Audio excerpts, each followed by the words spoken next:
ચાલો વિદ્યાર્થી મિત્રો,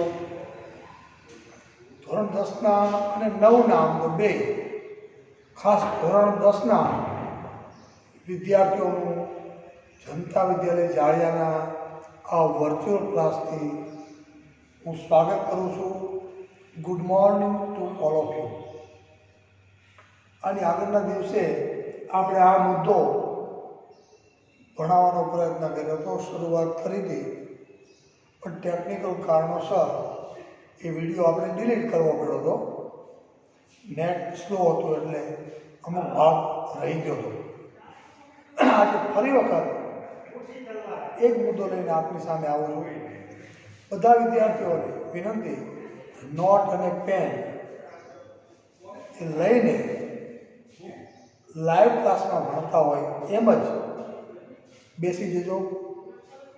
અને આજથી હું જે કામ કરાવું છું એ શાંતિથી જોજો અને વિચારજો કે મને આવડે છે કે કેમ. તમને ન આવડે ત્યાં સુધી અહીંથી અમે બોલેલું બધું નકામું છે. અને નિરાતે દરેક વિડીયોને નિરાતે જોવાનો. પછી કાંઈ પ્રોબ્લેમ છે આપણને તો મારી સાથે પ્રોબ્લેમ શેર કરવાનો, વોટ્સએપના માધ્યમથી, કોલ કરીને. પણ પહેલી વસ્તુ એ કે તમારે વિડીયો શાંતિથી જોવો જોઈએ, શીખવાનો, દાણતથી શીખવાનો આગ્રહ રાખવો જોઈએ. હવે ફરી વખત આપણે આ વસ્તુ શરૂ કરીએ છીએ. આપણે લેંગ્વેજ ફંક્શન્સ ચાલે છે, આ આપણો મુખ્ય મુદ્દો છે. ભાષા કાર્ય. અંગ્રેજીમાં ભાષાના વ્યાકરણના ઘણા બધા મુદ્દાઓ છે. એમાં દરેક જેટલા ગ્રામેટિક પોઈન્ટ છે, ટેન્સથી શરૂ કરીને જેટલા છે એ બધાને પોતાનું કાંઈક ને કાંઈક ફંક્શન છે. Every grammatic point has got its specific function. તો દરેક વ્યાકરણના મુદ્દાના કાર્યો કયા થયા છે ભાષામાં, મતલબ એ મુદ્દો શું કામ વપરાય છે. તમે લખવા, અંગ્રેજી લખવું હોય કે અંગ્રેજી બોલવું હોય ત્યારે જે તે વ્યાકરણનો મુદ્દો છે એનો તમે ઉપયોગ કરો છો. એનો ફંક્શનલ યુઝ જેને કહેવાય, મેં આગળના વિડીયોમાં સમજાવ્યું હતું, એ આપણે ખરા અર્થમાં પચાવવાનો છે અને શીખવાનો છે. તો આજના લેંગ્વેજ ફંક્શનની અંદર આપણે ભણીએ છીએ એડવર્બ ક્લોઝ ઓફ કોન્ટ્રાસ્ટ. આગળના વિડીયોમાં adverb clause of condition, if અને અનલેસ એનો ઉપયોગ કેમ કરવો, શરતદર્શક ઉપવાક્ય, આજે વિરોધદર્શક ઉપવાક્ય છે. Adverb clause of contrast. Contrast શબ્દ આપણે વારંવાર સાંભળીએ છીએ. કોન્ટ્રાસ્ટ એટલે વિરોધી વસ્તુ, વિરોધાભાવ દર્શાવનારી વસ્તુ. આપણે અત્યારે કપડાં પહેરીએ છીએ, એની પસંદગીમાં પણ આપણે કોન્ટ્રાસ્ટ મેચિંગ કરીએ છીએ. આ શબ્દ આપણે સાંભળીએ છીએ કે પેન્ટનો કલર હોય એના કરતાં શર્ટ કે ટી શર્ટનો કે જબ્બાનો કલર અલગ હોય, એ જુદા પડતા હોય, એને આપણે કોન્ટ્રાસ્ટ કલર કહીએ છીએ. મકાનમાં ફર્નિચર બનાવતા હોય કે મકાનમાં કલર કરતા હોય તો કલરની અંદર પણ આપણે કોન્ટ્રાસ્ટ કલરની આજે ફેશન ચાલે છે. તો અહીંયા પણ આપણે એડવર્બ ક્લોઝ ઓફ કોન્ટ્રાસ્ટ ભણવાનું છે. એની અંદર આટલા કન્જક્શન ભણવાના છે.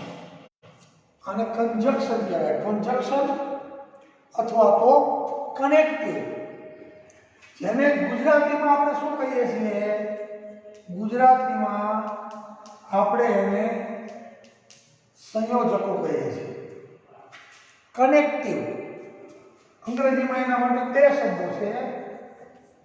એક તો શબ્દ છે કનેક્ટિવ્સ અથવા તો કન્જક્શન્સ, એટલે કે સંયોજકો. સંયોજક શું કામ કરે? ગુજરાતીમાં, હિન્દીમાં, અંગ્રેજીમાં, કોઈ પણ ભાષામાં સંયોજકનું કામ શું? સંયોજન કરવાનું. કનેક્ટિવ શું કરે? કનેક્ટિવ કનેક્ટ કરે. કન્જક્શન શું કરે? કન્જક્ટ કરે. કોને કન્જક્ટ કરે? કોને કનેક્ટ કરે?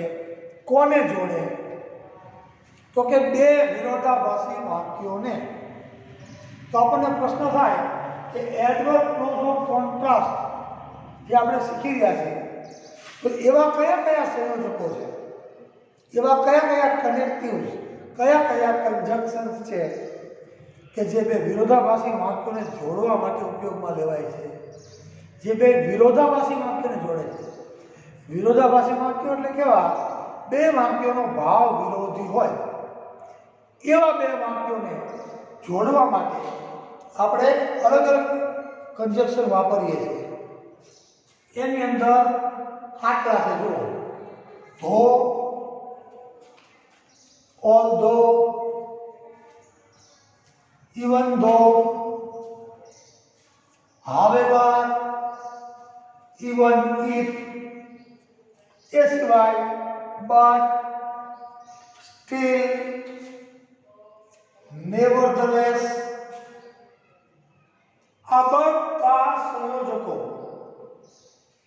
બે વિરોધી વાક્યોને જોડવાનું કામ કરે છે. હવે આપણો મેઇન મુદ્દો ચાલે છે લેંગ્વેજ ફંક્શન્સ. તો એની અંદર કોઈ આપણને પૂછે કે આ બધા કન્જંક્શન રહ્યા, તમામ કન્જંક્શન, આનું કાર્ય શું? આપણો મેઇન મુદ્દો આ છે. What is the function of this conjunctions in English? તો આ બધા કન્જંક્શનનું કાર્ય બે વિરોધાભાસી વાક્યોને જોડવાનું છે. આટલું ક્લિયર? હવે બીજો પ્રશ્ન, આ બધાનો સામાન્ય અર્થ શું થાય? ધો, although, even though, however, even if, but, still, nevertheless, એનો સીધો અર્થ, જે લાંબા લાંબા અર્થ કર્યા વગર સ્પષ્ટ ગુજરાતીમાં કહેવું હોય તો આનો અર્થ તમે લખી લો, છતાં પણ. છતાં ગુજરાતીમાં આપણે છતાં બોલીએ છીએ, છતાં પણ આમ છે, છતાં પણ આમ છે, એમ જ્યારે આપણે બોલીએ ત્યારે એ વિરોધી વાક્ય બને. સમજણ પડે છે? બે વિરોધી વાક્ય. હું એમ કહું ગુજરાતીમાં કે હું ખૂબ પૈસા પાત્ર માણસ છું, પેલું વાક્ય બોલું હું ખૂબ પૈસા પાત્ર માણસ છું, બીજું વાક્ય બોલું હું લોભી છું. તો એ બે વિરોધાભાસી વાક્ય છે. એટલે હું ખૂબ પૈસા પાત્ર માણસ છું તો ખરેખર હું ઉદાર હોવો જોઈએ. ભગવાને મને ઘણું બધું આપ્યું છે તો હું ઉદાર હોવો જોઈએ, પણ એવું નથી. પૈસા પાત્ર છું અને તોય પાછો લોભ્યો છું. એવા પ્રકારના બે વિરોધાભાસી વાક્ય. હું એમ કહું કે પરેશ નામનો વિદ્યાર્થી છે, હું એમ કહું કે આ પરેશ બહુ હાર્ડ વર્કિંગ છે અને બ્રિલિયન્ટ સ્ટુડન્ટ છે. હું Paresh is a hard working and a brilliant student. પહેલું વાક્ય બોલ્યો. બીજું વાક્ય બોલ્યું, he scores very low marks in every exam, in every test. તો આ બે વિરોધાભાસી વાક્ય છે. પહેલા હું એમ કહું છું કે પરેશ ખૂબ તેજસ્વી વિદ્યાર્થી છે, ખૂબ મહેનતુ વિદ્યાર્થી છે, અને બીજું વાક્ય છે એ બહુ ઓછા ગુણાંક મેળવે છે. જો ખરેખર હોશિયાર હોય, મહેનતુ હોય તો ઊંચા ગુણ મેળવવા જોઈએ, પણ એ નથી મેળવતો તો પછી એ બે વિરોધાભાસી વાક્યો છે. એવા બે વિરોધાભાસી વાક્યોને જોડવા માટે આ બધા કન્જંક્શનનો અંગ્રેજીમાં ઉપયોગ થાય છે. માત્ર બે વાક્યને જોડતા આવડી જાય એટલું પર્યાપ્ત નથી બાળકો. માત્ર પરીક્ષાના હેતુથી જ, બે ગુણ મેળવવાના હેતુથી જ તમને આ વસ્તુ આવડી જાય, તમને મને 2 માર્ક આવી જાય, પરીક્ષામાં જે રીતે પૂછાય છે એ તમે લખી નાખ્યું, એમ નહીં. રૂટીન લાઈફમાં કોઈની સાથે અંગ્રેજી બોલવાનો પ્રયત્ન કરો, એની અંદર આ બધા કન્જક્શનનો તમારી જાતે ઉપયોગ કરતા શીખો. નિબંધ લખો, તમે ઈમેલ લખો, તમે રિપોર્ટ લખો, અંગ્રેજીમાં જે લેખન કાર્ય આવે છે એમાં કમ્પોઝિશનમાં, તો એની અંદર લખાતા અંગ્રેજીમાં અને બોલાતા અંગ્રેજીમાં. ખરા અર્થમાં આનો ફંક્શનલ યુઝ કરતા શીખો. રૂટીન લાઈફમાં આ વ્યાકરણના મુદ્દાને વાપરતા શીખો. એ જો આવડે તો તમને ખરા અર્થમાં એડવર્બ ક્લોઝલ કોન્ટ્રાસ્ટનો ખ્યાલ છે, તમને વાપરતા. આટલું ક્લિયર? હવે આપણે ઉદાહરણ જોઈએ કે આ બધાનો ઉપયોગ કરીને આપણે કેવા પ્રકારના બે વાક્યોને જોડી શકીએ અને કઈ રીતે જોડી શકીએ. આની અંદર ધો, ઓલ્ધો, ઇવન ધો અને ઇવન ઇફ, 1, 2, 3 અને 4. ધો, although, even though, even if આ ચારે ચાર લગભગ સરખો અર્થ ધરાવે છે અને સમાન રીતે વપરાય છે. આ વાપરો, આનો ઉપયોગ કરો, આનો ઉપયોગ કરો, આનો ઉપયોગ કરો, વાક્યનો અર્થ સરખો થવાનો છે.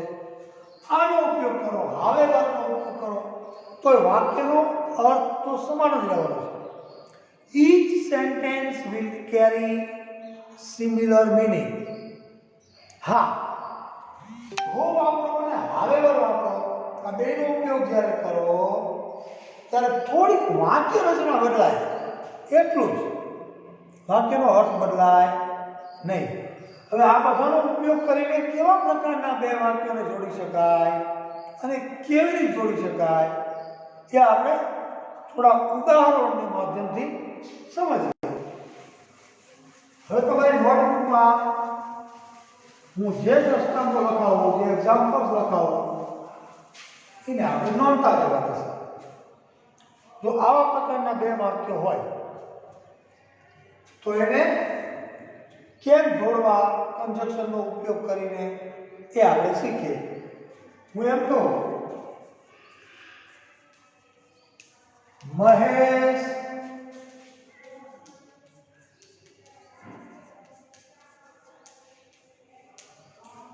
is a brilliant boy.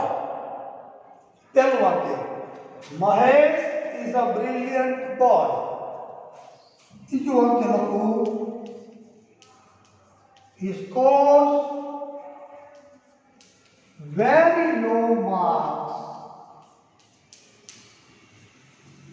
Mahesh તેજસ્વી છોકરો છે, તે ખૂબ ઓછા ગુણ મેળવે છે.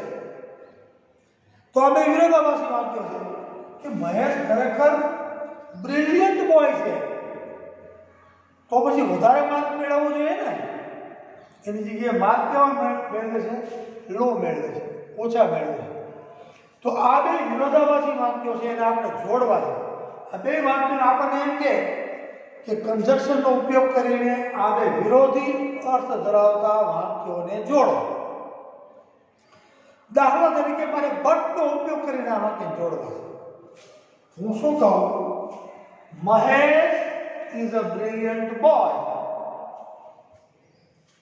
અને આ પૂર્ણ વિરામ જે છે, પહેલા વાક્યનું પૂર્ણ વિરામ એ હું કાઢી નાખું, અહીંયા મૂકી દઉં but.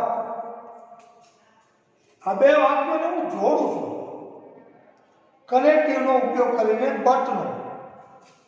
Mahesh is a brilliant boy, but આ જ્યારે બટ મૂકીને બે વાક્યોને એક કરું ત્યારે બટ છે આ બે વાક્યોને જોડવામાં કડી બને છે, સાંકળ બને છે. Mahesh is a brilliant boy, but ત્યાર પછી અહીંયા he છે એનો h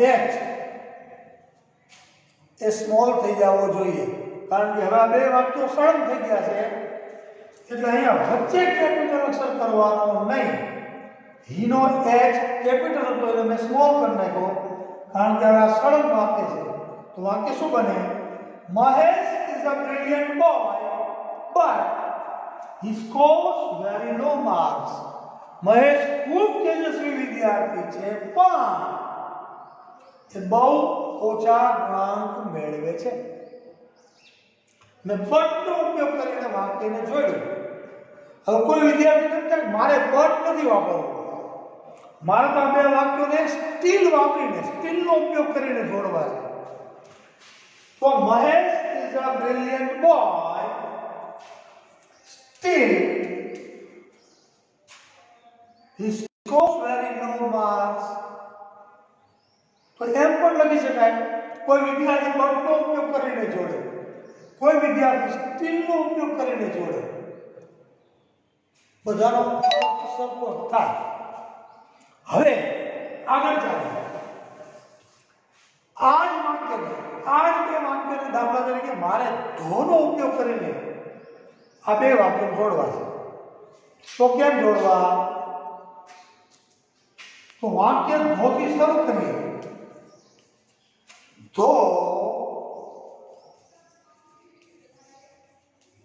મહેશ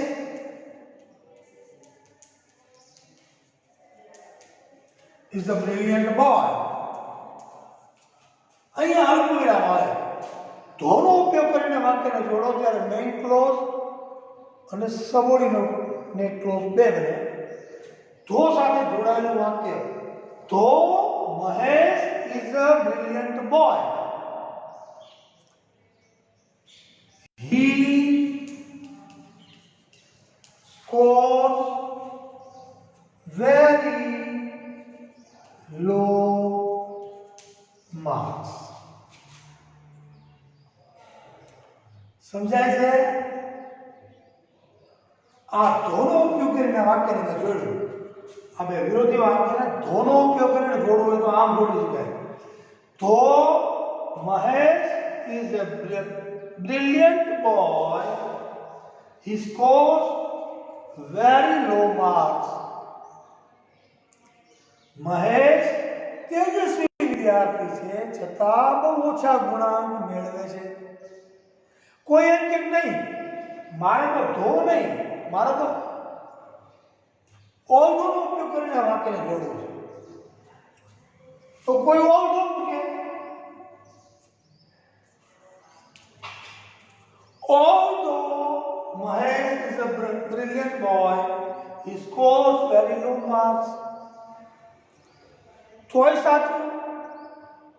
કોઈ even though નો ઉપયોગ કરે. Even though Mahesh is a brilliant boy, he scores very low marks. કોઈ એમ કે મારે even if વાપરવું છે. even if Mahesh is a brilliant boy, he scores very low marks.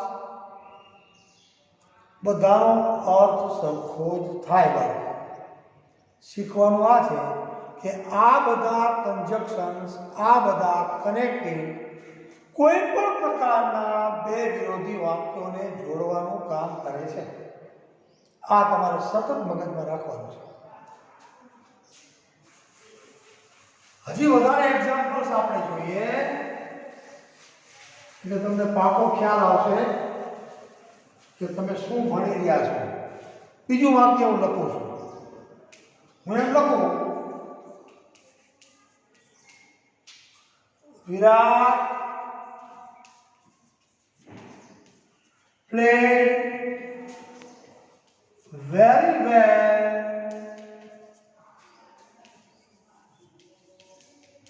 in the final match. પૂર્ણ વિરામ જો અંતિમ મેચમાં, ફાઇનલ મેચમાં વિરાટ ખૂબ સારું રમ્યો. India lost the match. અમે વિરોધી વાત કરી. વિરાટ ખૂબ સારું રમ્યો હોય તો ભારત જીતી જવું જોઈએ, પણ છતાં ભારતે મેચ ગુમાવી. વિરાટ played very well in the final match. India lost the match. છતાં ભારતે મેચ ગુમાવી. હવે એમ કે આ બે વિરોધી અર્થ ધરાવતું વિરાટ સારું રમ્યો હોય તો ખરેખર ઇન્ડિયા વોન ધ મેચ એમ હોવું જોઈએ. તો એ વિરોધાભાસી વાક્ય નથી. પણ વિરાટ સારું રમ્યો છતાં ભારત તો હારી ગયું, તો આ વિરોધાભાસી વાક્ય છે. તો તો આ બે વાક્યોને પેલા આપણે એમ કે બટ મૂકીને જોડો. તો વિરાટ played very well in the final match, but India lost the match. Virat played very well in the final match, still India lost the match. Virat played very well in the final match, nevertheless India lost the match. બધા તમને વાપરીને બતાવું છું. But મૂકો, steel મૂકો, નેવરધલેસ મૂકો, ધો મૂકો. ચાલો હવે આ બે વાક્યને ધો મૂકીને જોડવું હોય તો આ ધ્યાન રાખો. વાક્ય ધોથી શરૂ કરો. ધો વિરાટ played very well in the final match. India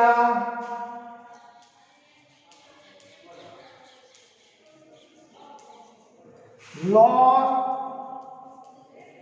the match. અહીંયા સેમિકોલન અલ્પવિરામ. Though Virat played very well in the final match, India lost the match. આ બે વાક્યને જોડી દીધા આપણે કે વિરાટ સારામાં સારી રમ્યો છતાં ભારત મેચ હારી ગયો. હવે તમને એમ થાય મારે તો ધોનો ઉપયોગ કરીને આ વાક્ય નથી બનાવવું, મારે ઓલ ધોનો ઉપયોગ કરવો છે.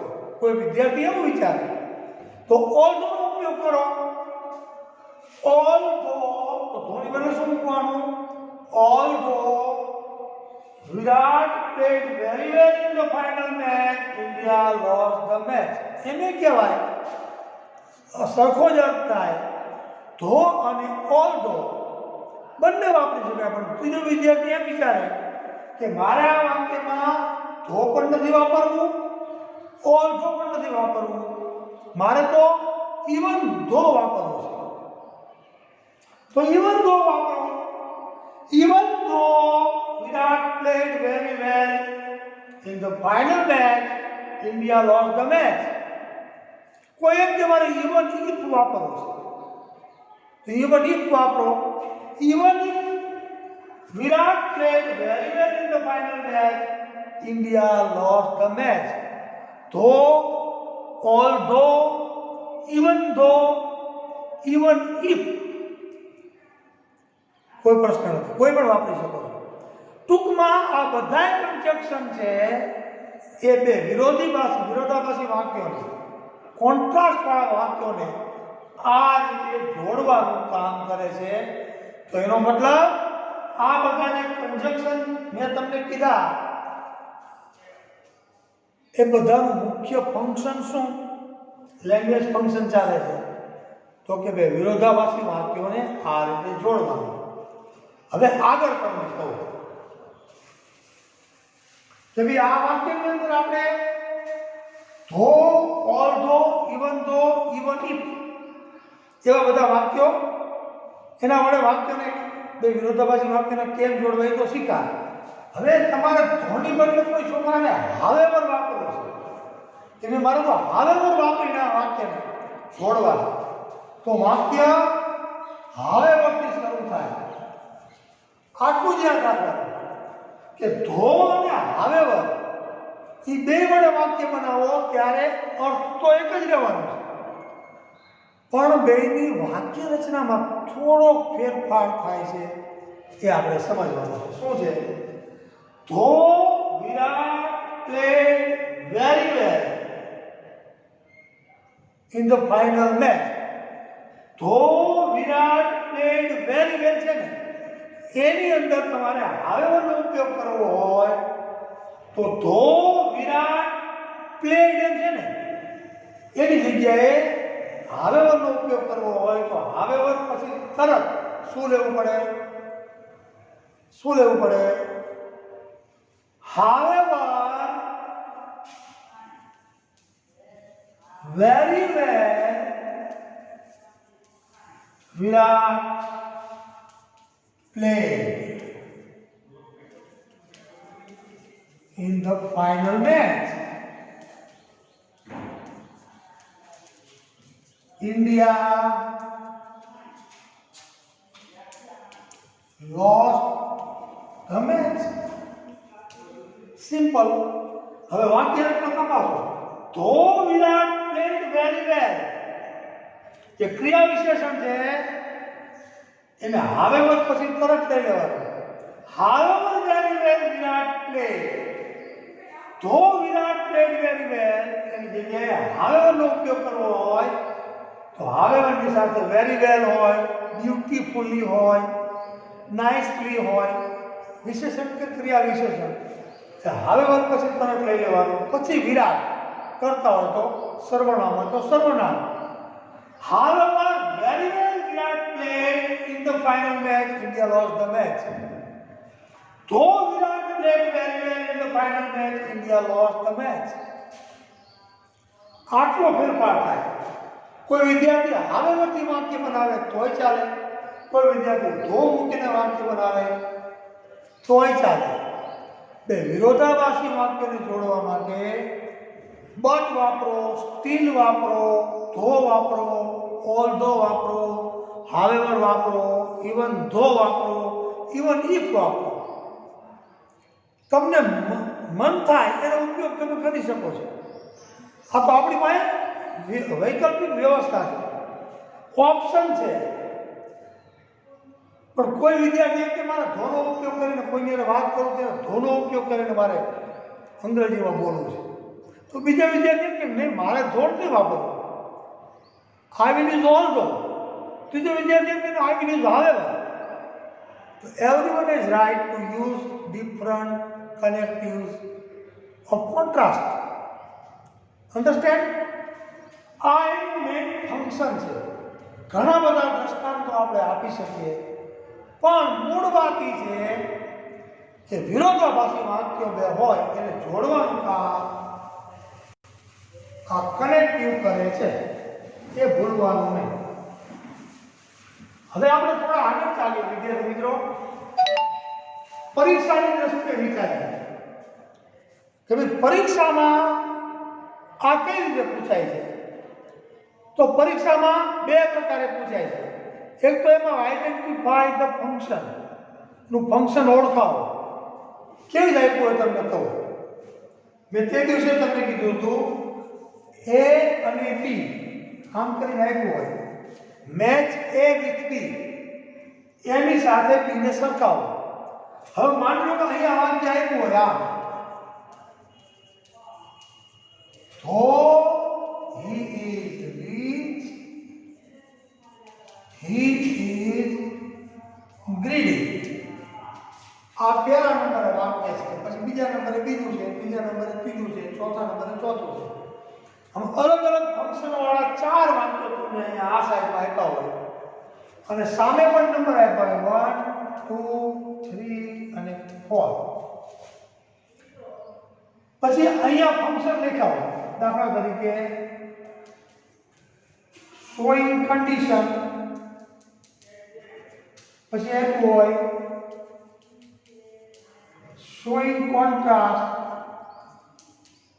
પછી આપ્યું હોય describing place, પછી આપ્યું હોય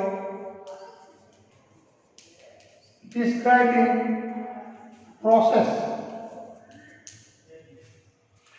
આ બાજુ વાક્યો આપ્યા હોય જેની અંદર અલગ અલગ વ્યાકરણના મુદ્દાનો ઉપયોગ કરેલો હોય, આ બાજુ એના ફંક્શન આપ્યા હોય.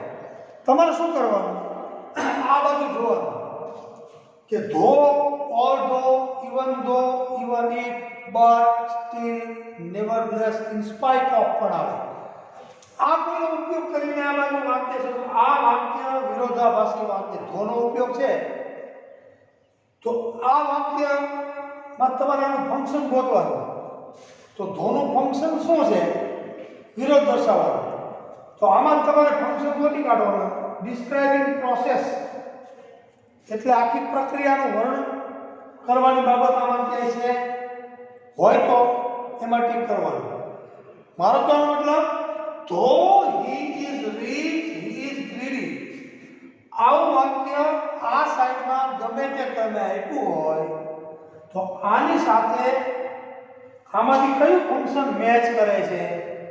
તો કે શોઈંગ કોન્ટ્રાસ્ટ.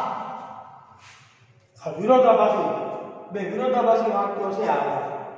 તો વિરોધ દર્શાવનારું વાક્ય આ ચારમાંથી કયું છે એને તમારે ઓળખી બતાવવાની. ખબર કેમ પડે કે though, although, even though, even if, but, still, nevertheless, in spite of, આવું કઈ વપરાયેલું વાક્ય છે તો એ શોઈંગ કોન્ટ્રાસ્ટમાં. પણ માની લો કે અહીંયા ઇફ વાળું વાક્ય હોય, if he runs fast he will win. unless કે if વાળું વાક્ય આ ક્રમમાં હોય તો આગળના વિડીયોમાં મેં તમે જો તમે વિડીયો જોયો હોય તો if અને unless નો ઉપયોગ મેં શીખવાડ્યો હતો. શોઈંગ કન્ડિશન, શરત દર્શક ઉપવાક્ય. તો આ છે બીજા ક્રમે જે વાક્ય છે એ બીજા ક્રમને મળે છે. આ શરત દર્શક છે. જો તે ઝડપથી દોડશે, if he runs fast he will win, તો એ જીતી જશે. તો એનું ફંક્શન શું છે? તો કે શોઈંગ કન્ડિશન. તમારે પરીક્ષામાં આટલું જ કરવાનું કે પહેલા સામે આમાંથી કયું ફંક્શન ટીક કરવાનું. પહેલા સામે કયું આવે? તો કે પહેલા સામે ત્રીજું. આમ કરીને આમ કરો અથવા પૂરું વાક્ય લખો. પછી બીજા સામે તો કે બીજા સામે બીજું. આમ તમારે ફંક્શન પરીક્ષામાં ઓળખી બતાવવાના છે. સાચું ફંક્શન ઓળખી બતાવો, એક સાચું બતાવો એટલે તમને એક્ઝામમાં 1 ગુણ મળી જાય. એ તમે ક્યારે ઓળખી બતાવી શકો બાળકો? કે જો તમને ફંક્શન આવડતું હોય, તમને ખબર હોય કે ધો શું છે, ઓર ધો શું છે, અંગ્રેજીમાં શું કામ વપરાય છે, એ તમને ખ્યાલ હોય. ઇફ અને અનલેસ શું છે, એનો ઉપયોગ અંગ્રેજીમાં શું છે, એનું ફંક્શન શું છે, શું કામ વપરાય છે, એનો તમને ખ્યાલ હોય તો ફક્ત તમને ખ્યાલ આવી જાય કે આની સામે કોન્ટ્રાસ્ટ આવે, આની સામે કન્ડિશન આવે, પછી બધી ખબર પડી જાય. You have to identify the function of a specific or a particular grammatic point. If you are able to do that in the examination hall, it will give you full marks. Understand? If you can't understand or if you don't understand, you can ask me anytime through WhatsApp or by calling me. Okay, sir, I was watching your video and I am facing this problem in this point here. Immediately contact me and I will solve your problem regarding functions immediately. But you have to do practice at home. Okay? હજી આગળ ચાલે. આ એક વાત. Function પૂછવાની બીજી રીત. પછી આપણું આ વિડિયોનું કામ હું અહીંયા પૂર્ણ કરીશ. ફંક્શન પૂછવાની બીજી રીત આમ પણ પૂછે. જો આ આપ્યું હોય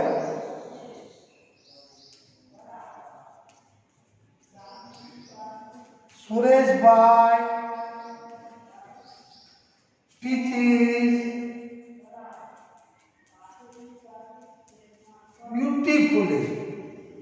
સુરેશભાઈ teaches beautifully. પછી આમ ડોટ ડોટ ડોટ ડોટ હોય તો આના આવી લખો તમને સરળતાથી સમજાય. Sureshbhai teaches beautifully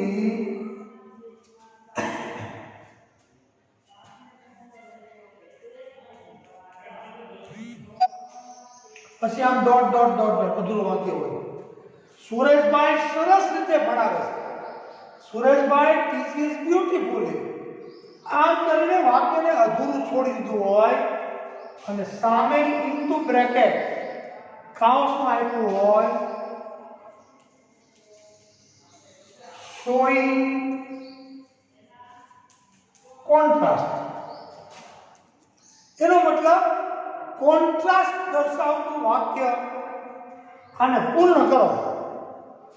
Sureshbhai teaches beautifully. હવે આ વાક્યને તમારી જાતે તમારું વાક્ય મૂકીને વિરોધાભાસી વાક્ય તમારી બુદ્ધિથી મૂકો અને આ વાક્યને પૂર્ણ કરો. તો કોઈ વિદ્યાર્થીએ કરવાનું શું કે ભાઈ સુરેશભાઈ સરસ રીતે ભણાવે છે, Sureshbhai teaches beautifully, but I can't understand. તમારે ખાલી આટલું જ કરવાનું છે. I can't understand. સુરેશભાઈ સરસ રીતે ભણાવે છે પરંતુ હું સમજી શકતો નથી. Sureshbhai teaches beautifully but I can't understand. કોઈ વિદ્યાર્થી એમ કે નહીં મારે આ વાક્યને સ્ટીલ મૂકીને જોડવું છે. સ્ટીલ મૂકીને જોડવું છે. STILL. Sureshbhai teaches beautifully steel I can't understand. કોઈ વિદ્યાર્થી કે ના મારે આ વાક્યને nevertheless નો ઉપયોગ કરીને જોડવું છે. તો Sureshbhai teaches beautifully nevertheless I can't understand. કોઈ વિદ્યાર્થી એમ વિચારે ઘણી વખત આ જ વાક્ય ધો મૂકીને આપ્યું હોય, આમ આપ્યું હોય પરીક્ષામાં જો ધો સુરેશભાઈ ટીચીસ બ્યુટીફુલી અલ્પવિરામ. તમને એમ કે પાછળનું વાક્ય તમારી બુદ્ધિથી ઉમેરો, વિરોધાભાસી હોવું જોઈએ. તો તમને ધોનો કે ઓલ્ધોનો ઉપયોગ સાચી રીતે કરીને, કોઈ પણ કન્જક્શનનો સાચી રીતે ઉપયોગ કરીને પાછળનું યોગ્ય વાક્ય, મીનિંગફુલ વાક્ય, પાછળનો ભાગ તમારે જે મૂકો આ વાક્યને તમે પૂરું કરો એ મીનિંગફુલ બનવું જોઈએ. આ બહુ જરૂરી છે. તો Sureshbhai teaches beautifully I can't follow. કોઈ વિદ્યાર્થી આમ લખે I can't follow. કોઈ વિદ્યાર્થી એમ લખે I can't understand. દરેક વિદ્યાર્થી અલગ અલગ જવાબ. કોઈ વિદ્યાર્થી એમ લખે I understand less. મને ઓછું સમજાય. તો સુરેશભાઈ ટીચીસ બ્યુટીફુલી, સુરેશભાઈ સરસ રીતે ભણાવે છે છતાં I can't follow, I can't understand, I understand less. કારણ કે હું એને એની જે ભણાવવાની પદ્ધતિ છે એને અનુસરી શકતો નથી, હું સમજી શકતો નથી, અથવા તો હું બહુ ઓછું સમજું છું. ખરેખર સુરેશભાઈ સુંદર રીતે ભણાવે તો તમને સમજાઈ જવું જોઈએ, પણ સુંદર રીતે ભણાવે તોય તમને નથી સમજાતું એનો મતલબ કે વિરોધાભાસી વાક્ય છે. તમને બાળકો સાવ ટૂંકમાં કહું કે આ બધા કન્જક્શન છે, ફરીથી બોલું છું, though, although, even though, even if, however, but, still, nevertheless, in spite of, આ બધા બે વિરોધાભાસી વાક્યોને જોડવા માટે વપરાતા સંયોજકો એટલે કે કનેક્ટિવ કન્જક્શન છે. માત્ર however અને though એ બે વાક્યોને તમારે વાક્યમાં વાપરવા હોય તો વાપરવાની અંદર વાક્યરચનામાં થોડો ફેરફાર થાય છે, બાકી બધાનો અર્થ એક સમાન થાય છે. પરીક્ષામાં બે પ્રકારે પૂછાય છે. આ બાજુ કન્જક્શન વાપરીને એ સાઈડમાં વાક્યો મૂક્યા હોય, સામે એના ફંક્શન મૂક્યા હોય, showing condition, showing contrast, showing niceties, showing વગેરે, લોકેશન. તો તમારે આ બાજુના વાક્યના આધારે આ બાજુમાં એનું ફંક્શન છે એ ગોતી કાઢવાનું, એટલે એક ગુણ. અથવા આ પ્રકારે પૂછાય કે ભાઈ આ વાક્યને પૂર્ણ કરો. કોઈ પણ એડવર્બ ક્લોઝ ઓફ કોન્ટ્રાસ્ટની યાદી છે, એમાંથી કોઈ પણ ધો, ઓલ્ધો, ઇવન ધો, ઇવન ઇફનો કોઈ પણનો ઉપયોગ કરીને વાક્યને પૂર્ણ કરો. તો આ રીતે તમે વાક્યને ધો વાપરીને, ઓલ્ધો વાપરીને અધૂરું વાક્ય છે એને પૂર્ણ કરો. પણ પૂર્ણ કેવી રીતે કરવાનું? અહીંયા બીજું વાક્ય છે એ તમે કોઈ પણ વાક્ય લો, એવું જરૂરી નથી કે આ જ વાક્ય લો, પણ મીનિંગફુલી અર્થસભર રીતે તમારે વાક્યને પૂર્ણ કરવાનું હોય તો હું એમ કહી શકું કે આ વાક્ય તમને પાછળનું વાક્ય સાચી રીતે ઉમેરતા આવડે અને વાક્ય સળંગ વાંચીએ ત્યારે મિનિંગફુલ બની જાય, એનો મતલબ એમ કે તમને એનો ઉપયોગ કરતા આવડે. ઓકે બાળકો, શાંતિથી મારો વિડીયો જોજો અને આવા પ્રકારના બીજા વિડીયો પણ તમે સર્ચ કરીને જોઈ શકો. અને કાંઈ પણ પ્રોબ્લેમ હોય તો તમે મારો કોન્ટેક્ટ કરી શકો, મને પૂછી શકો. બસ આ વિડીયોમાં આટલું જ, અહીંયા આટલું છું. નેક્સ્ટ વિડીયોમાં આગળ પાછું આપણે જોઈશું આપણે શું કામ કરવાનું છે. ત્યાં સુધી રજા આપશો. નવીનભાઈને નમસ્કાર.